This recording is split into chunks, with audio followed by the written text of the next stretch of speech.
ഒരു സ്റ്റുഡൻറ്റ് എപ്പോൾ പഠിച്ചു തുടങ്ങണം? പി ജിയുടെ ടൈം തന്നെ. ആ ടൈമിൽ പഠിച്ച് നിങ്ങൾക്ക് പി ജി ക്വാളിഫൈഡ് ആവുന്നതിന് നമുക്ക് എന്ത് ചെയ്ത് തുടങ്ങാം? പ്രിപ്പയർ ചെയ്ത് നെറ്റും JRF ക്വാളിഫൈഡ് ആവും. പി ജി കഴിയുമ്പോൾ തന്നെ നമുക്ക് എന്ത് ചെയ്യാൻ പറ്റും? PhD നമുക്ക് എൻറോൾ ചെയ്യാൻ പറ്റും. അതും JRF ഒക്കെ ഉണ്ടെന്നുണ്ടെങ്കിൽ ഇന്ത്യയിലെ ഏറ്റവും മികച്ച എൻറ്റിറ്റിയിൽ തന്നെ നിങ്ങൾക്ക് എന്താണ് അവസരം നമുക്കവിടെ കിട്ടുമെന്നുള്ളതാണ്. ഫസ്റ്റ് അറ്റംപ്റ്റ്, ഒന്നാമത്തെ അറ്റംപ്റ്റിൽ 73% മാർക്കോടുകൂടി UGC 68% കട്ട് ഓഫ് പറയുമ്പോൾ 206 മാർക്ക് കട്ട് ഓഫ് പറയുമ്പോൾ 220 മാർക്കോടുകൂടി 73%കൂടി നെറ്റും JRF ക്വാളിഫൈഡ് ആയ സ്റ്റുഡൻ്റ് ആണ് വരദ എന്ന് പറഞ്ഞിരിക്കുന്നത്. വരദയുടെ അമ്മ എന്നെ വിളിച്ചിരുന്നു. നമ്മുടെ ഏറ്റവും വലിയ കൺസേൺ എന്താണെങ്കിൽ സാധാരണഗതിയിൽ ഏതാ പറഞ്ഞിരിക്കുന്നത്, പഠിക്കുന്നതിൽ ഇന്ന പ്രശ്നങ്ങളുണ്ട്, നമുക്ക് എന്താണ് ചെയ്യുന്നത്, അങ്ങനത്തെ കൺസേൺസ് പറയുന്നത്. ഇവിടെ ആ ഒരു കൺസേൺ ആയിരുന്നില്ല. സാറേ എനിക്കും മോക്കും നല്ല ടെൻഷനുണ്ട്, കാരണം നമ്മൾ PG കംപ്ലീറ്റ് ചെയ്തിട്ടില്ലോ. അതുകൊണ്ട് തന്നെ PG കംപ്ലീറ്റ് ചെയ്യാത്തതുകൊണ്ട് ഇപ്പോഴേ നമ്മൾ ക്വാളിഫൈഡ് ആയപ്പോൾ നമുക്കത് എന്തെങ്കിലും കോംപ്ലിക്കേഷൻസ് വരുമോ, അതായത് JRF കിട്ടിയതുകൊണ്ട് തന്നെ അത് ലാപ്സായി പോകാനുള്ള പോസിബിലിറ്റീസ് ഉണ്ടോ, നമുക്ക് ജോയിൻ ചെയ്യാൻ പറ്റാതെ വരുമോ? ഒന്നുമില്ല. അതായത് കാര്യം മനസ്സിലാക്കുക, നെറ്റിൻ്റെ റിസൾട്ട് വന്നതിന് ശേഷം 2 വർഷത്തിനുള്ളിൽ PG ക്വാളിഫൈഡ് ആയാൽ മതി. ഓരോ സ്റ്റുഡൻസിനും ഓരോ മെത്തേഡാണ് ഉള്ളത്. ഞാൻ എപ്പോഴും പറയുന്നുണ്ട്, നിങ്ങൾക്ക് എല്ലാവർക്കും ഒരേ മെത്തേഡും ഒരേ സ്ട്രാറ്റജിയും വർക്കാകില്ല. നിങ്ങളുടെ ഫണ്ടമെന്റ്സ് എന്താണോ, ഇപ്പം എക്കണോമിക്സും സ്റ്റാറ്റിസ്റ്റിക്സും നന്നായിട്ട് അറിയാവുന്ന ഒരാളാണോ, മാത്തമാറ്റിക്കൽ നന്നായിട്ട് അറിയാവുന്ന ഒരാളാണോ, അത് നിങ്ങൾക്കൊരു പ്ലസ് പോയിന്റ് ആണ്. നിങ്ങൾക്ക് കറക്റ്റായിട്ട് അതിൽ ഫോക്കസ് ചെയ്ത് നന്നായിട്ട് വർക്ക് ചെയ്യാൻ അവിടുന്ന് ചോദിക്കുന്ന ക്വസ്റ്റ്യൻസ് ഓൾമോസ്റ്റ് നിങ്ങൾക്ക് ശരിയാക്കാൻ നിങ്ങൾക്ക് സാധിക്കും. ആപ്പിൾ ബിയുടെ എക്കണോമിക്സിൻ്റെ ഏറ്റവും റിസൾട്ട് ഒരു അക്കാദമിയായിട്ട് എന്തുകൊണ്ട് നിലനിൽക്കുന്നു എന്ന് ചോദിച്ചാൽ അത് നമ്മുടെ ക്വാളിറ്റി കൊണ്ടാണ്. നമ്മളവിടെ പ്രൊവൈഡ് ചെയ്യുന്ന മെറ്റീരിയൽസ് ഉണ്ട്, ക്ലാസ്സിൽ എടുക്കുന്ന ഒരു എഫേർട്സ് ഉണ്ട്, അതിനേക്കാൾ ഉപരിയായിട്ട് നമ്മൾ സ്റ്റുഡൻസിന് കൊടുക്കുന്ന മെൻറ്റർഷിപ്പും ആ രീതിയിലേക്ക് നമ്മൾ അവരെ പറഞ്ഞ് ഗൈഡ് ചെയ്യുന്ന ഒരു മെത്തേഡും ഉണ്ട്. ആക്ച്വലി അതിലാണ് നമുക്ക് ഈ പറഞ്ഞിരിക്കുന്ന അച്ചീവ്മെന്റിലേക്ക് എത്താൻ നമുക്കവിടെ സാധിക്കുന്നത്.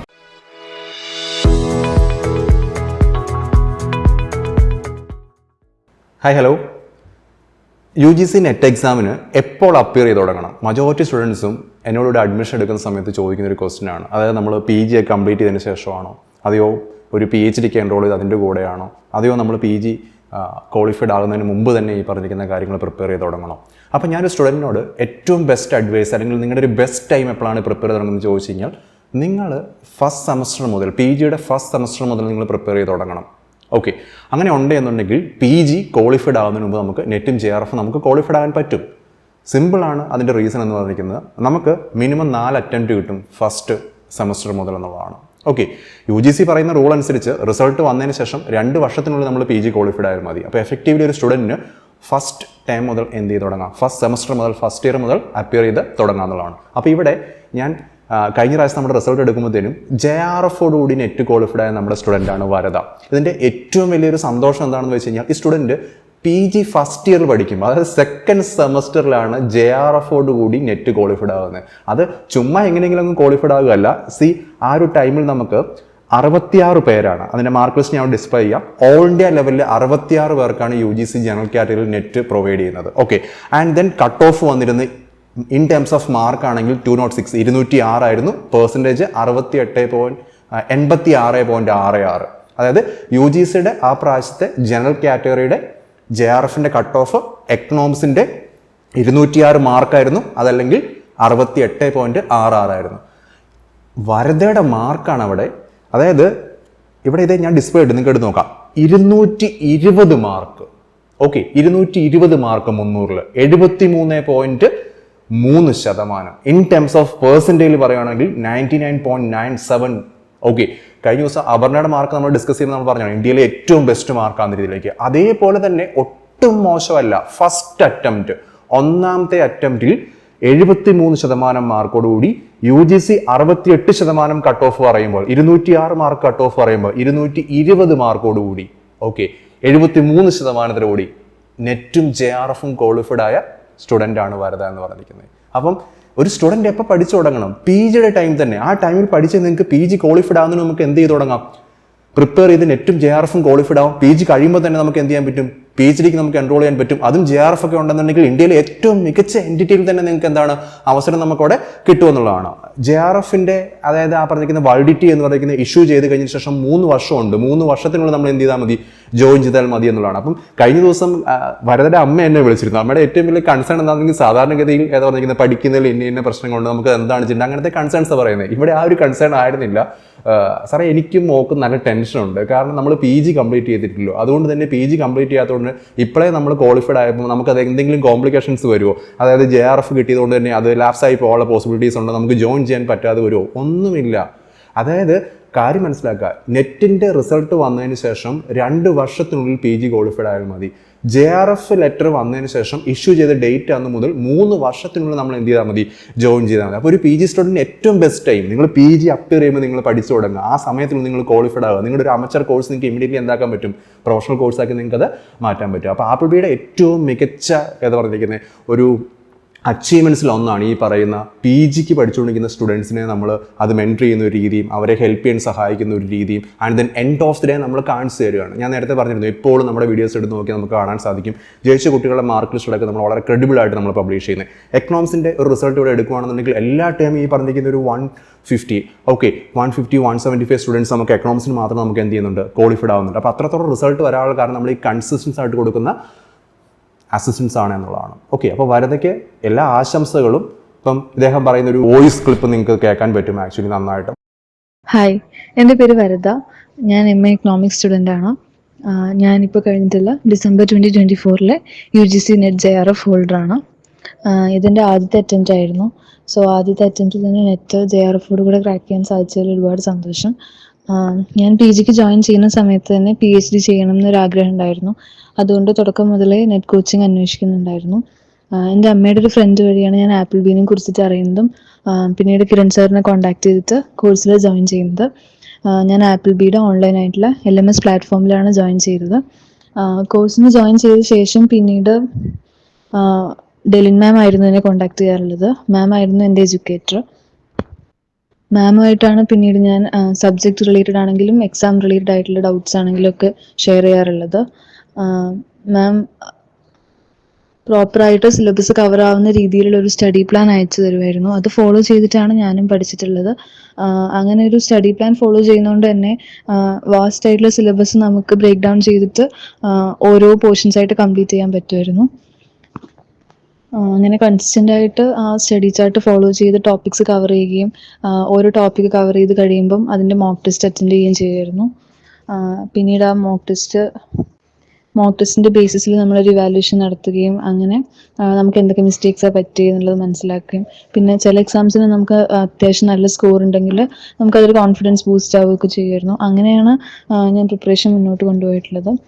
മെയിനായിട്ട് ഈ സ്റ്റഡി ചാർട്ട് ഫോളോ ചെയ്തിട്ട് പോർഷൻസ് വീഡിയോസ് കണ്ട് കവർ ചെയ്യുമായിരുന്നു. പിന്നീട് മോക്ക് ടെസ്റ്റും ചെയ്യുമായിരുന്നു. ഇത് തന്നെയാണ് ചെയ്യാറുള്ളത്.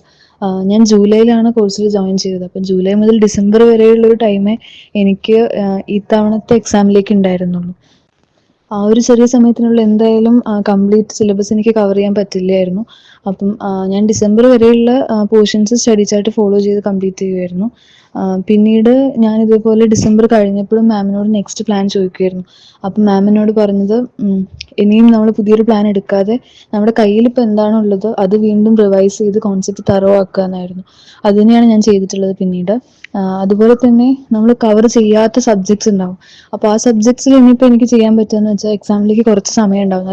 ലാസ്റ്റ് ഒരു 1 മന്ത് ഞാൻ പ്രീവിയസ് ഇയർ ക്വസ്റ്റ്യൻസ് വർക്ക്ഔട്ട് ചെയ്യുമായിരുന്നു. അതിന് നമ്മളിപ്പോൾ കവർ ചെയ്യാത്ത സബ്ജക്ട്സിൽ ഏതൊക്കെ പോർഷൻസിനാണോ കൂടുതൽ ക്വസ്റ്റ്യൻ വന്നിട്ടുള്ളത് ആ ഏരിയാസ് മാത്രം എടുത്തിട്ട് കോൺസെപ്റ്റ് ഒന്ന് റിവൈസ് ചെയ്ത് നോക്കുമായിരുന്നു.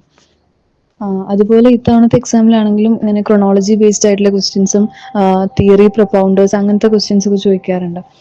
അത് നമുക്ക് ആപ്പിൾബിയുടെ സ്റ്റഡി മെറ്റീരിയൽ ഉണ്ടെങ്കിൽ കൂടെ അത് കവർ ചെയ്തെടുക്കുക എന്ന് പറയുന്നത് എന്നെ സംബന്ധിച്ച് കുറച്ച് പ്രയാസമുള്ള കാര്യമായിരുന്നു. അതുകൊണ്ട് ഞാൻ ചെയ്തത് പ്രീവിയസ് ഇയറിൽ ചോദിച്ചിട്ടുള്ള ഈ ക്രൊണോളജി ഓർഡേഴ്സും തിയറി പ്രൊപ്പൗണ്ടേഴ്സ് അങ്ങനെയുള്ളത് മാത്രം ഞാൻ പഠിച്ചു വെച്ചിട്ടുണ്ട്. എനിക്ക് ഇത്തവണത്തെ എക്സാമിന് അത് വളരെ യൂസ്ഫുൾ ആയിട്ടുണ്ട്. പ്രീവിയസ് ഇയറിൽ നിന്ന് ഒരുപാട് ക്വസ്റ്റ്യൻസ് റിപ്പീറ്റ് ചെയ്ത് ചോദിച്ചതായിട്ട് കണ്ടിട്ടുണ്ട്. ഇതൊക്കെ തന്നെയായിരുന്നു എൻ്റെ മെയിനായിട്ടുള്ള ഒരു സ്ട്രാറ്റജി എന്ന് പറയുന്നത്. മെയിനായിട്ട് പറയുകയാണെങ്കിൽ നമ്മൾ കൺസിസ്റ്റൻ്റ് ആയിട്ട് പ്രിപ്പയർ ചെയ്യുക എന്നുള്ളതാണ്. ഞാനൊരു കോളേജ് ഗോയിങ് സ്റ്റുഡൻ്റ് ആണ്. അപ്പം കോളേജിലെ വർക്ക്സും ഈവൻ സെയിം സബ്ജക്റ്റ് ആണെങ്കിൽ കൂടെ കോളേജിൽ നമുക്ക് ഇൻറ്റേർണൽസ് ഉണ്ടാവും. അങ്ങനെയുള്ള കാര്യങ്ങളൊക്കെ വരുമ്പോൾ നമ്മുടെ പ്രിപ്പറേഷൻ ഇടയ്ക്ക് വെച്ച് ബ്രേക്ക് ആവാനും സ്റ്റഡി ചാർട്ട് നമുക്ക് പ്രോപ്പറായിട്ട് ഫോളോ ചെയ്യാൻ കഴിയാതെ വരികയൊക്കെ ചെയ്യാം.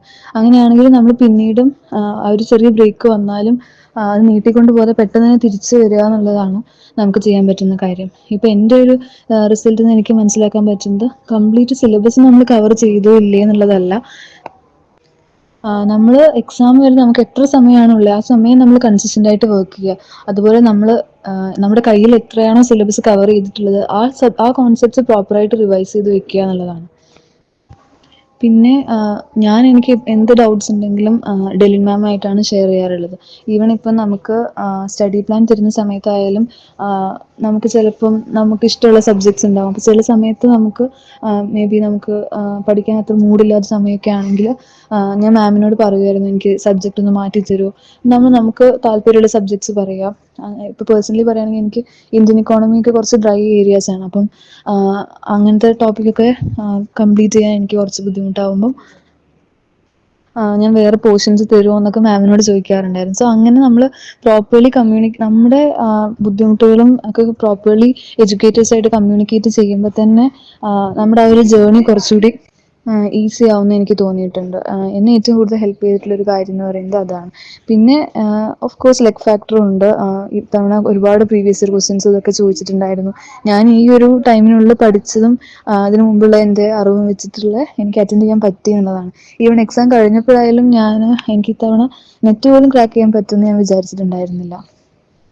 എക്സാം കഴിഞ്ഞപ്പോഴും ഞാൻ മാമിനോട് നെക്സ്റ്റ് പ്ലാൻ ചോദിച്ചിട്ട് അത് കണ്ടിന്യൂ ചെയ്തുകൊണ്ടിരിക്കുകയായിരുന്നു. പിന്നീട് ആൻസർ കീ ഒക്കെ വന്ന ശേഷമാണ് സ്കോറൊക്കെ നോക്കുന്നതും മനസ്സിലാക്കുന്നതും.